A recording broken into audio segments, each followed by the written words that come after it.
Comme vous le savez, le mois de juillet, c'est un mois crucial dans la vie du pays, surtout au niveau de la vie économique.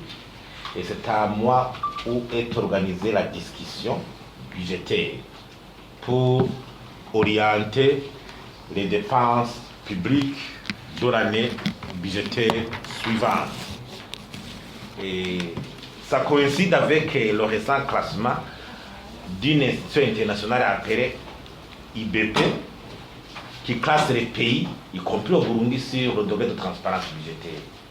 Il est regrettable que le Burundi garde une note faible et dérisoire, avec une place parmi les 10-15 derniers pays. Sur 120 pays, le Burundi se classe 108e, 110e comme ça. Il y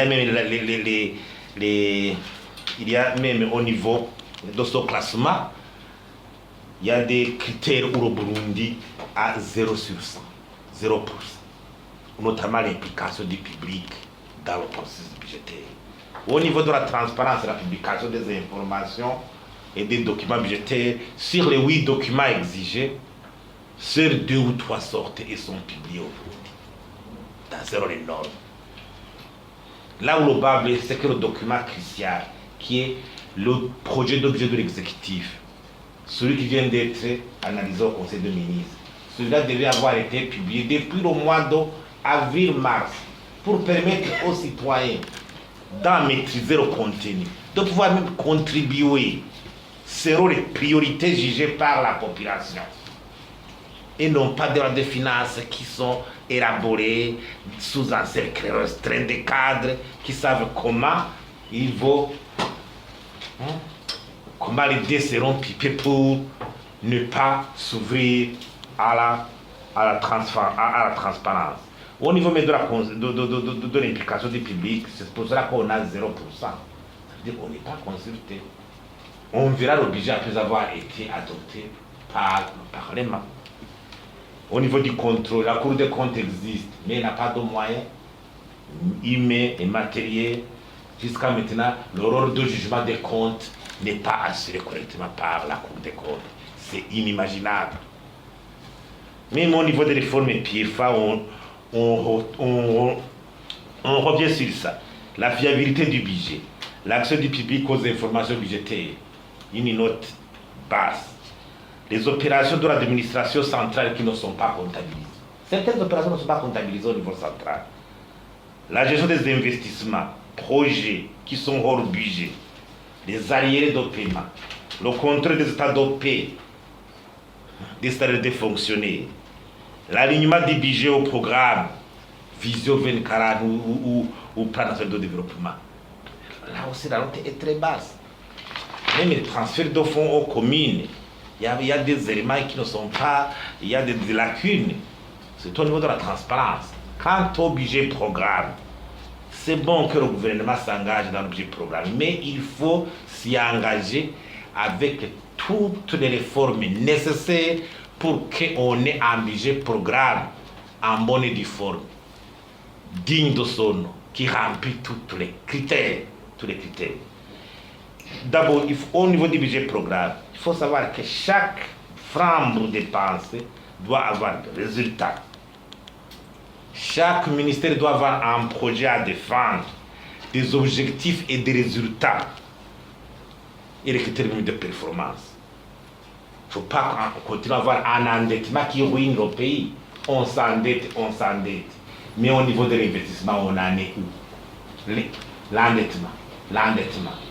Plus de 4 milliards. On est en endettement intérieur.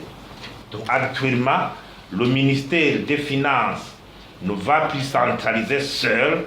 Il ne sera plus le seul ordonnateur. Les ministères devraient aller au Parlement.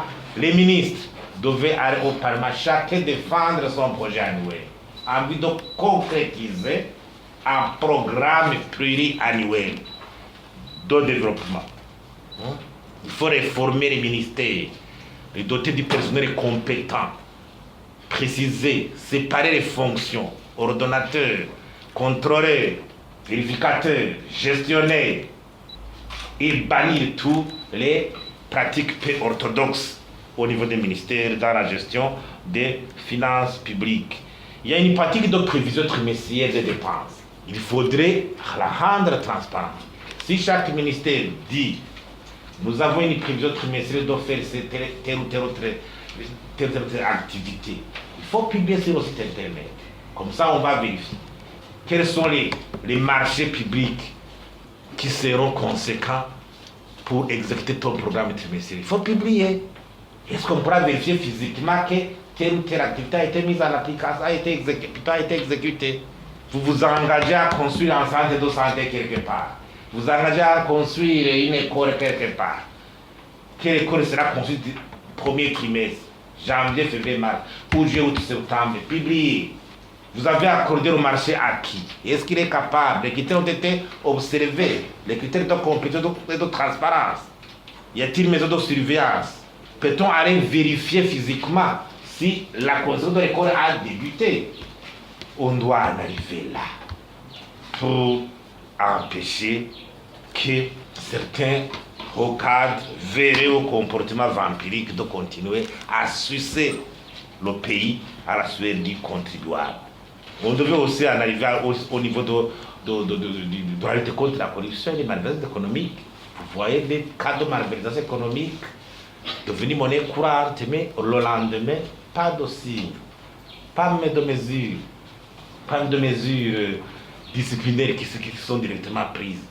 Pour les cas, par exemple, de la fonction publique, directement, celui qui serait impliqué dans ces histoires de perception des salaires de façon indue, des salaires, c'est la révocation de la fonction publique. Et la procédure judiciaire qui doit s'engager. Donc, le contexte dans lequel nous nous trouvons, l'inflation, les réserves de change, comme des devises, chute des exportations du café et du coton, l'état des infrastructures, le chômage, les investissements. Au niveau public, les entreprises publiques sont abordées une à une. Les entreprises privées travaillent à perte parce que le temps imparti au travail a diminué.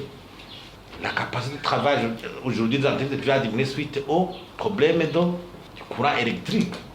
Est-ce que ce projet de loi de finances vient-il pour juguler cette situation? Vient-il pour étancher ces problèmes? C'est cela ce qui doit venir en tête directement. Ce qui doit venir en tête directement. Parce que ces données viennent d'être même publiées par la Banque centrale à travers la lettre de politique monétaire. J'imagine qu'il est grand temps de changer, d'évoluer. Parce que tant qu'on gère les finances publiques avec des lacunes, d'abord, aucun partenaire ne pourra pas vous financer. Deux, le peu d'argent que vous avez sera mal géré, gaspillé, détourné par une poignée d'hommes au détriment de la grande partie, de la grande masse des Burundais. Donc, nous interpellons à conseil de tout en chacun pour que cette situation change et évolue afin que dès l'année prochaine, la population commence à avoir des dividendes, de la valeur ajoutée par rapport à ces réformes qui sont chantées du jour au lendemain, alors qu'au niveau des effets, on ne voit pas de résultats concrets. Je vous remercie. Et vous trouvez dans les MAFM, vous avez 4 000 milliards de billes. Quelles sont les priorités? Les priorités, c'est une évidence. Même un enfant de l'école primaire, ils sont pour vous dire les priorités des priorités. Comment le déplacement est perturbé, l'accès à l'eau, à l'électricité, l'inflation des produits alimentaires, le panier de la ménagère actuellement. Même un enfant de l'école primaire, l'état des routes ici et là, les infrastructures publiques. Même un enfant de l'école primaire peut dire les priorités aujourd'hui. Partir demande les conséquences, c'est la même question que mon échange fait, mais la valeur ajoutée, la plus-value de la transparence budgétaire, de l'implication citoyenne. Si on implique les citoyens, ça veut dire on s'engage à rendre compte D'abord, le citoyen, dans ce cas, aura beaucoup plus d'informations, aura accédé à plus d'informations sur la gouvernance budgétaire.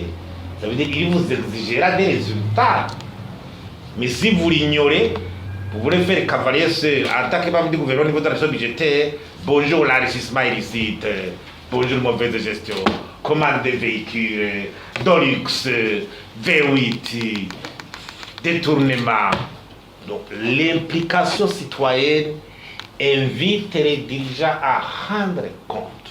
C'est même le premier objectif de la mise sur le pied du budget programme. C'est développer le principe de rendre compte dans l'administration. Quant à Ferdinand, demande 2040-2060, les priorités au niveau de ces documents. Actuellement, la vision 2040-2060 sera mise en application progressivement à partir des plans nationaux de développement qui vont se succéder.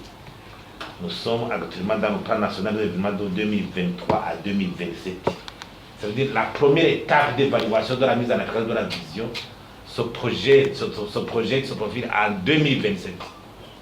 La fin du premier PND qui a été révisé pour être adapté à la vision.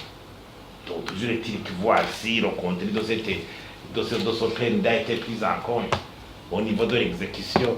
D'abord au niveau de la planification budgétaire, même au niveau de l'exécution, par rapport à la mise à l'exécution budgétaire du budget en cours. C'est ça. Parce que l'enquête qui a été faite, l'évaluation PIV, a prouvé que dans plusieurs cas, il n'y a pas d'alignement du budget au programme national de développement. Donc on élabore des programmes de développement, mais quand on élabore le budget, on tourne ailleurs. Le budget est élaboré et conçu peut-être pour donner de largesse, pour donner beaucoup plus d'occasions de détournement à certains, à une poignée d'hommes. C'est pour cela que justement cette transparence est reléguée au second plan. Donc les citoyens et les Burundais sont alors interpellés, et le conscience est interpellé à jouer le rôle d'incarner l'action citoyenne dynamique pour exiger cette redevabilité. Sinon, la situation ira toujours de mal en pis.